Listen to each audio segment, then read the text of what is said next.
is up, YALLFEST? I do feel like we threw a party and no one came. That's the vibe I'm getting up here. But thank you all for coming. Okay, so Z and I decided that we were going to talk a little bit about characters and craft and all that good stuff, but we also each wrote 10 questions for each other that are less serious questions. And I haven't seen hers, she hasn't seen mine. I peeked at one of hers, but just to be honest.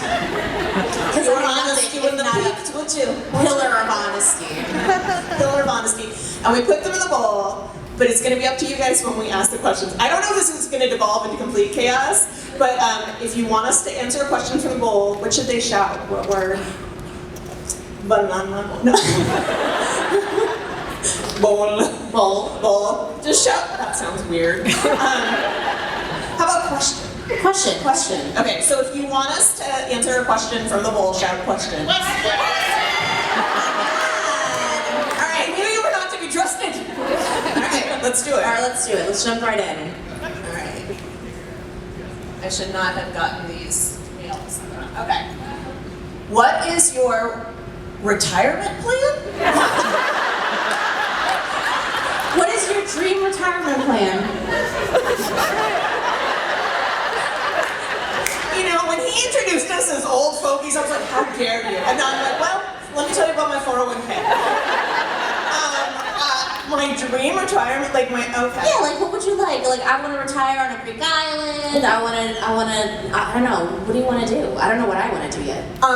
Okay. I would, is this like pie in the sky? Pie in the sky. I would have a palazzo in Venice.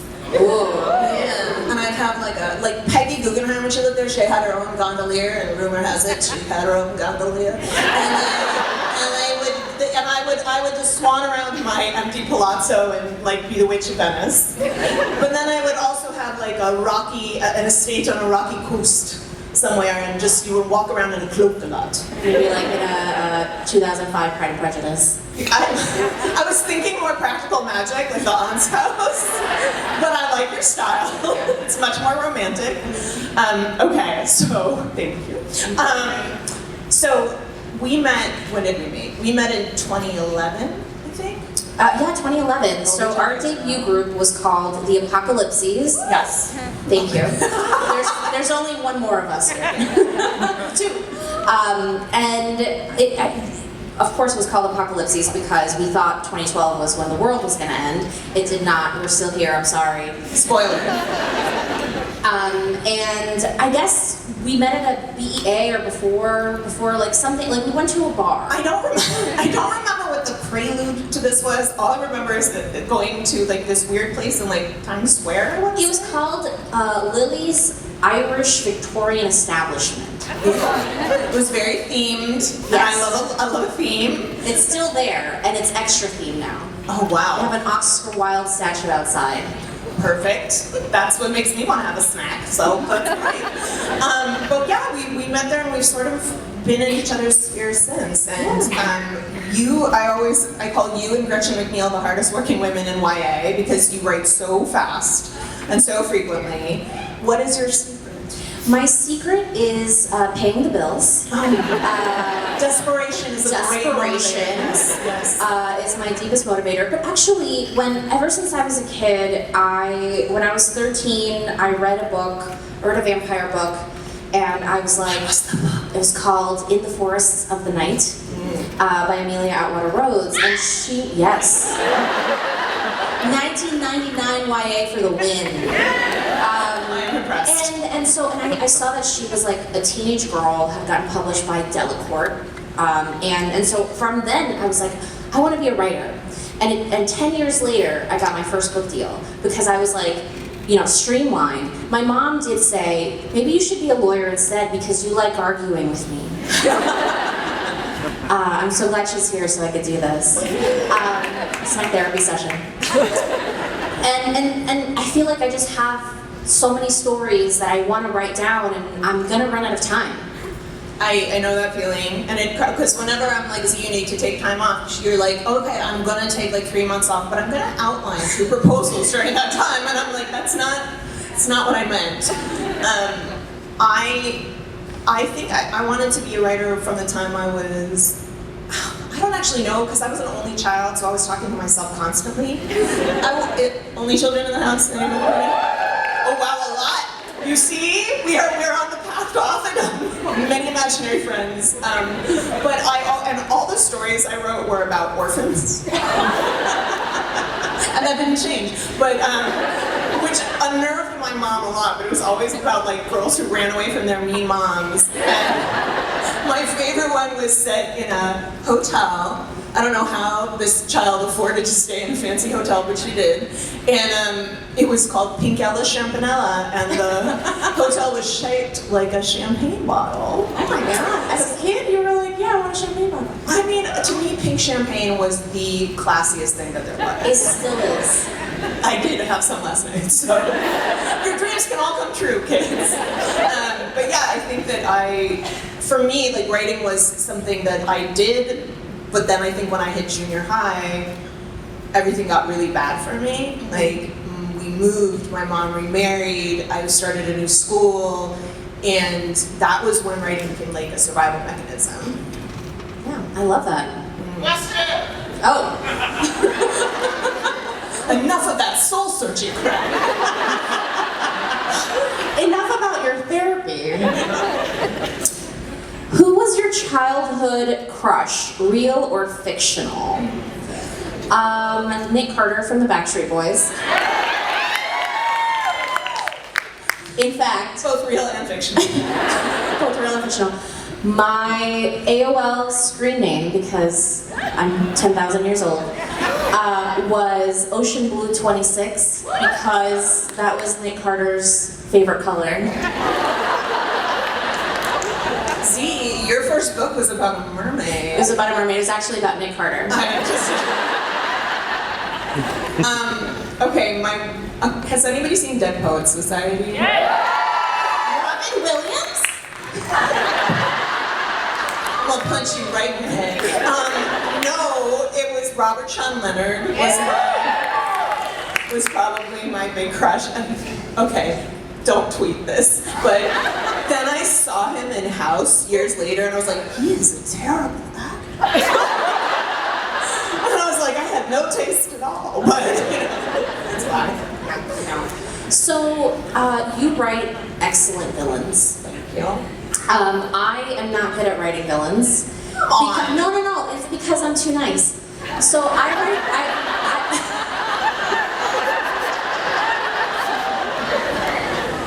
tell me this all the time. I don't actually remember those words ever. But so I write for Star Wars, and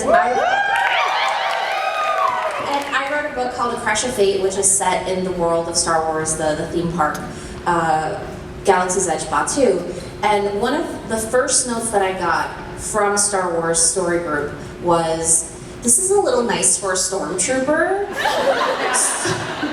So I was like, oh yeah, you guys like neat it up. And so every time I write a villain or somebody doing something bad, I go, what would Leigh do?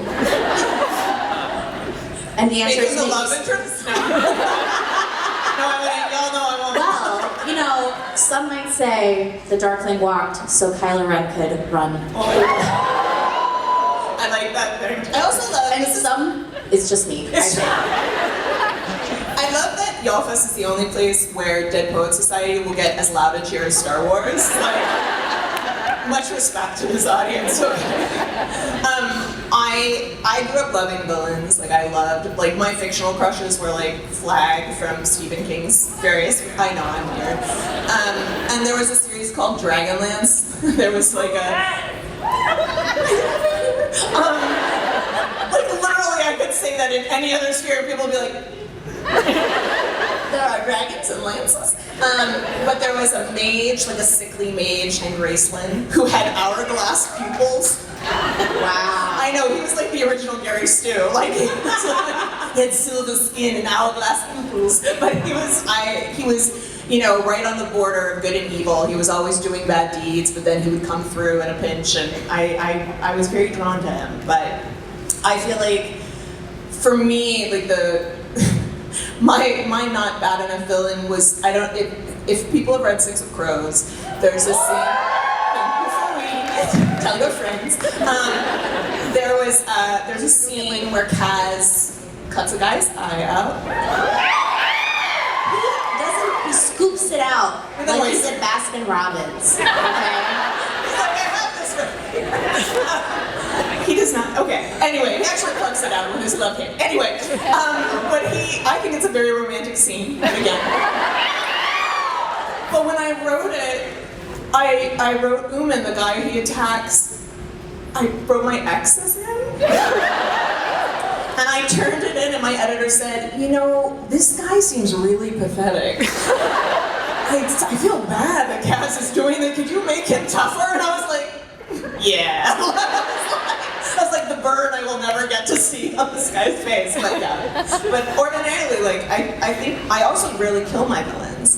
Because my experience has been in real life, you know, justice is rarely meted out the way you would want it to be. And I also like to give them fates that are like ironic punishments, you know, like kind of like a Dante's Inferno situation where you're, instead of actually, like the death is easy, you know, like sweet, sweet agony. Sweet, sweet agony, sweet revenge. I love it.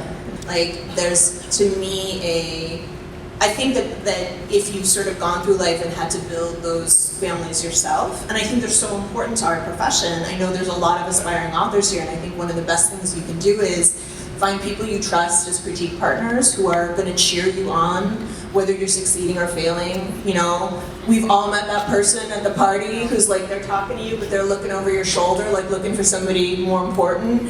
Like, how dare. Yeah. But there's, to me, like you have to sort of trust your gut and build that crew, because you also want people who, if you're not being your best, or if you're behaving in a way that is unkind or selfish, that they're going to tell you.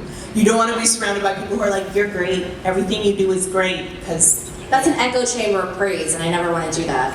Yeah. That's why I'm so critical of you. Very appreciated, thank you. Yeah. Leigh, every now and then, will text me like, did you drink water? Because the answer is usually no. Hydration is really important, see? It keeps you healthy, keeps you young. I'm a mermaid, it's natural, I'm already hydrated. You don't even swim! Hydrate, don't dehydrate. Thank you. I'm gonna have that embroidered on a pillow for her. Alright. Yeah, we're not even gonna ask for questions now, we're just gonna do it. Alright. Ooh, what is your toxic writer habit? Mine is being late. My editors are not here. So I can say that. Oh my gosh, my toxic writer habit. I'm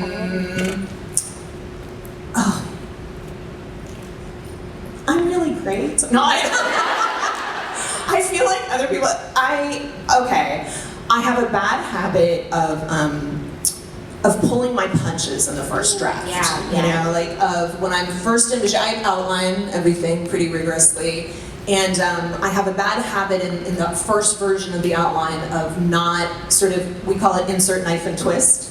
Like, you know, like, oh, I got him. No, twist. So to me, finding those moments of heartache when you can really, and the things that are going to be the hardest for me to write, and sometimes I realize like I'm staying away from them because I know they're going to be painful, or because I know they're going to be challenging. So I would say that. Also, my books are too long. That's not true. I don't think they're too long. There are longer books. I know. Sometimes I'll read your book and I'm like, I could actually use another 100 pages. I like that. Yeah. I think I like that.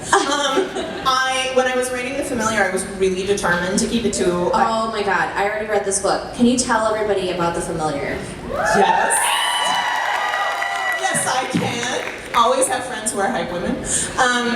The Familiar is a historical fantasy. It's set in Spain's Golden Age.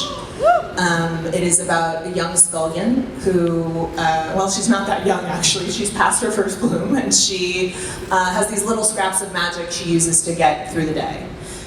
You know, to unburn the bread, to make the firewood lighter, etc.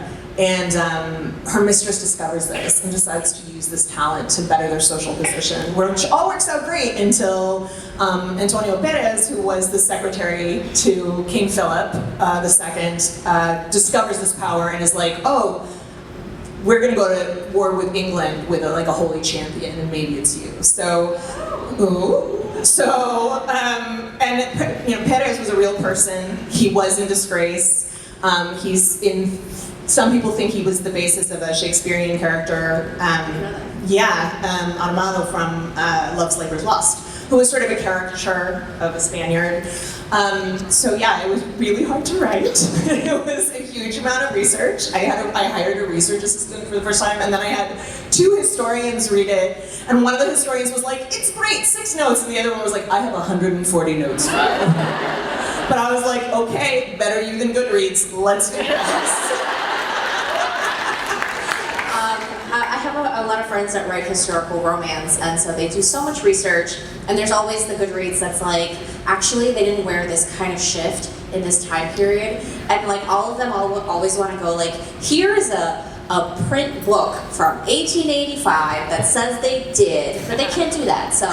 My glowing moment was the historian was like, I refer to a heretic hunter because Felipe would send out like if you were a Spaniard living abroad and you started to like skew Protestant, they would send people after you because it was considered a disgrace to Spain.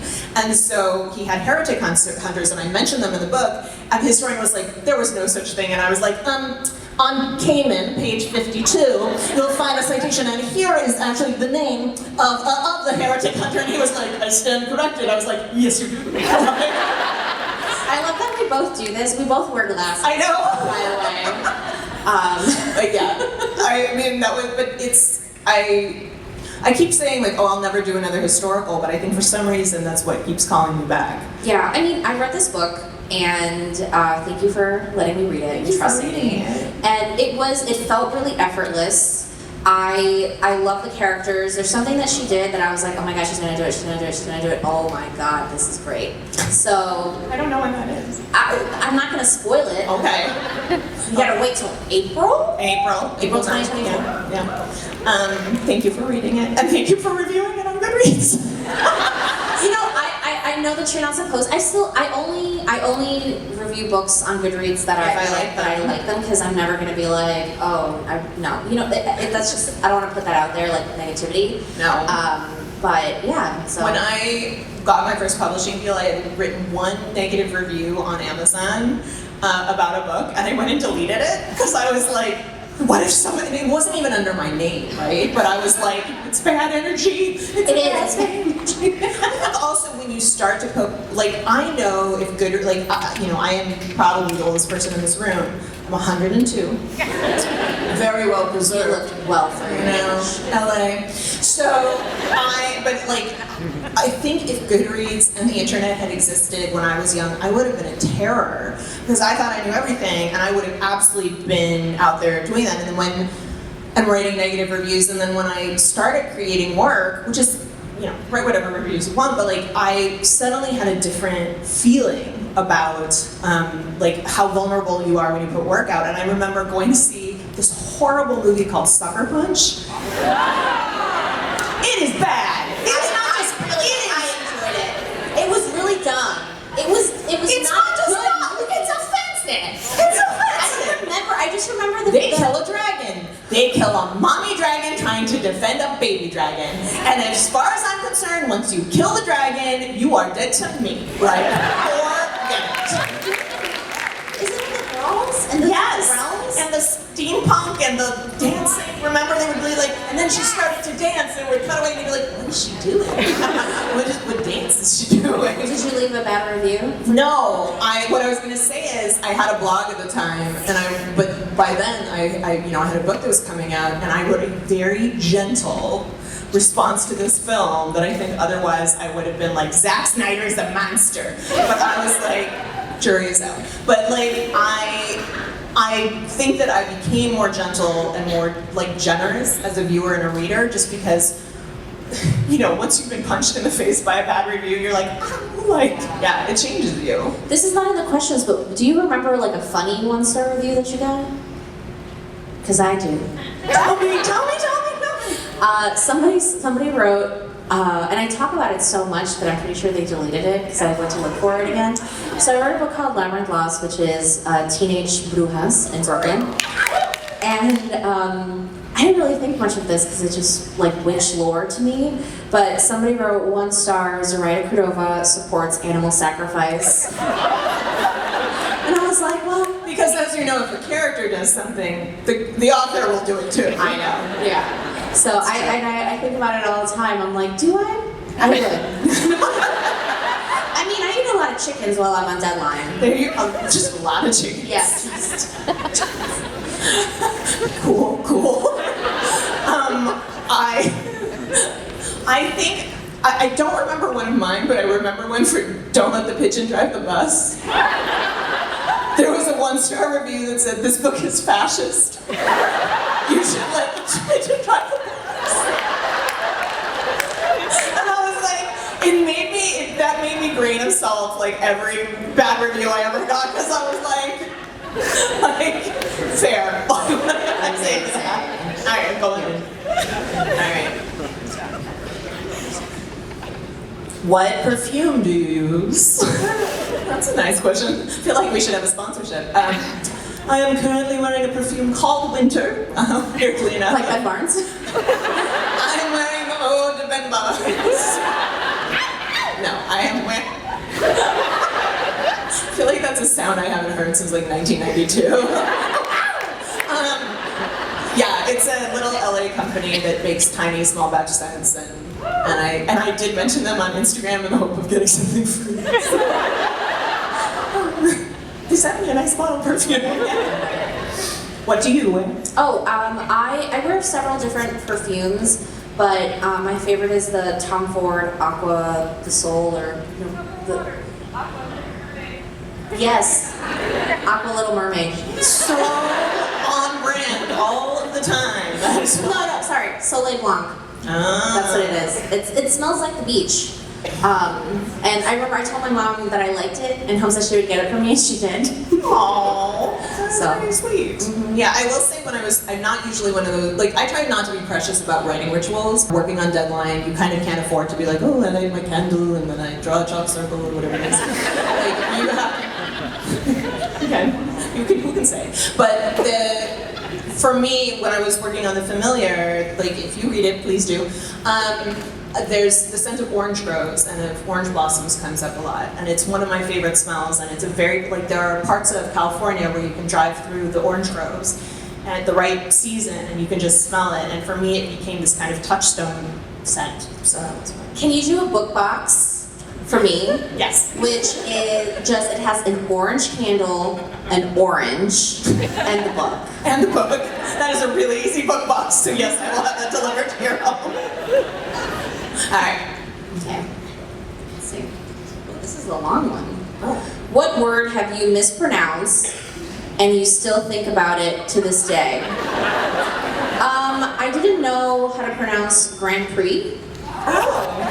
That doesn't come up a lot. No, and so I was talking to my boss, who was this like young, douchey, like rich guy who owned a club, and I was like, yeah, like the Grand Prix is happening, the Grand Prix. And he was like, it's Grand Prix, actually. And I was like, I've only ever seen it written down. Yeah.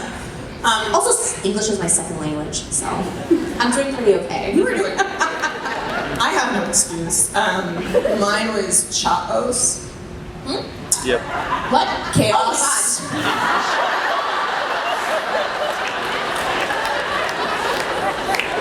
Would you like to know how I found out that that's not how you would?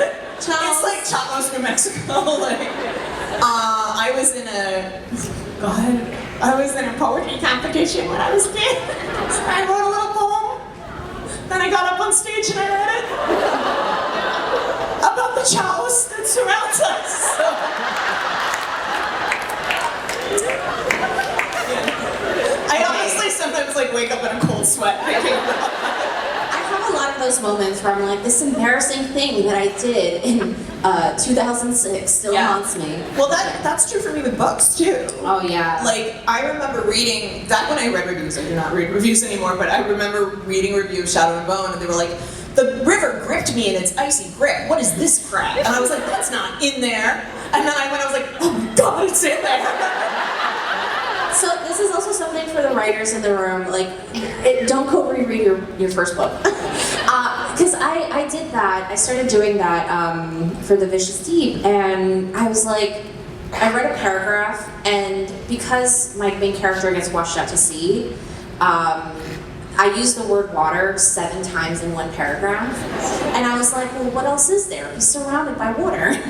But I feel like now, as a more seasoned writer, I would be able to finesse that a little bit more. Yeah, yeah. We only have 5 minutes left. I'm sorry, I did. Okay. I cut off almost a whole part of my thumb, and then I got my nails done, and now I'm basically helpless.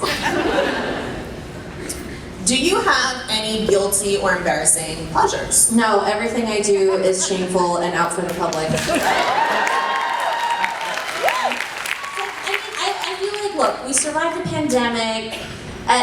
We should just be happy about the things we love. Yeah. So I remember, like, back in the day, people used to be like, oh, romance novels and YA are my guilty pleasure, and I'm like, no, they're the thing that you should be reading because they're amazing. Yeah. Yeah. So.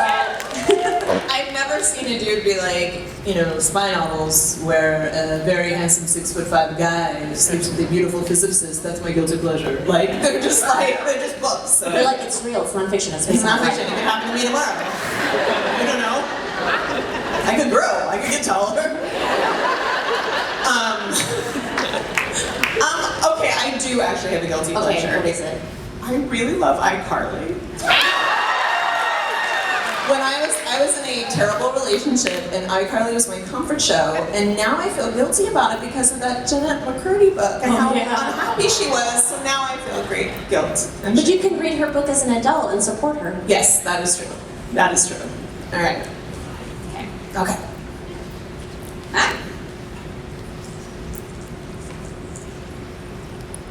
Ooh, would you rather go to print on the first draft or take 5 years to edit a book? Remember how she was like, it's so nice. It's so nice. You're so evil. 5 years to edit a book. Yeah. 5 years to edit a book. 5 years. Yeah. When the familiar manuscript leaked to some Hollywood scouts, and it was before, it sounds fancier than it is. It's just a bunch of people who are like, their job is to secure manuscripts, and like that guy that got arrested. yes, like that guy. But we still don't know who leaked it. But it was before copy edits and before the historian reads, and I don't think I slept for like 72 hours because I felt so like it's sort of like the going to school naked dream. Like I was just like, everyone will know I have bad grammar. Like it was real. And then my friend was like, no one in Hollywood reads. Don't worry about it. Okay, yeah. I'm convinced my copy editors hate me because it's just that tone that they use. You know, that copy editor tone. I do. I feel like I should address this because I know people are going to ask later. I don't know anything about season 3. I wish I did. We were completely radio silent during the strike. The strike is just over. We've put yes. I don't know when we'll hear, but we are knocking on the door. We care. I will say, I want to thank anybody in this room who has tweeted or posted about the show. They do notice. It's the reason, our show is very expensive, and it's the reason that they're still, like, they know what the fandom is, and I'm really grateful to you guys for keeping it going, so thank you.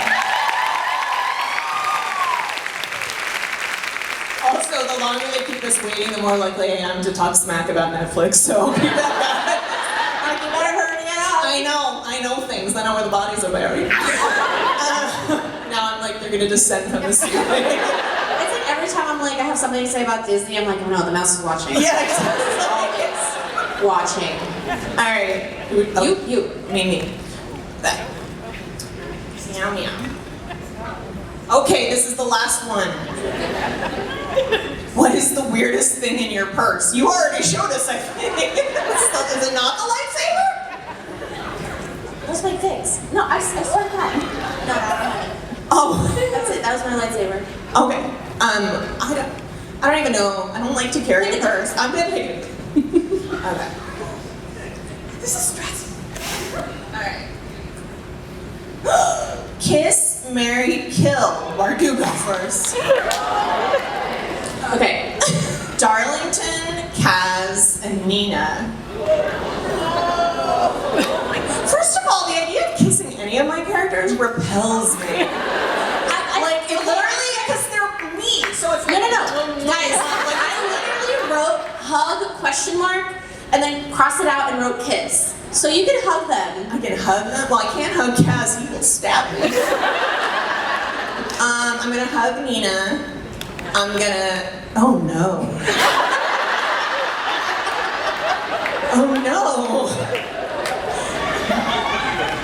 Okay. I'm gonna kill Darlington because we can resurrect him. Alright. And also, I mean, you know, demons come back, so he came back from the dead ones. So, yeah, I will kill Darlington. I guess I will. Oh god. Alright, I'm gonna hug Kaz, take the hit, Nina will heal me, and then she and I will be wed.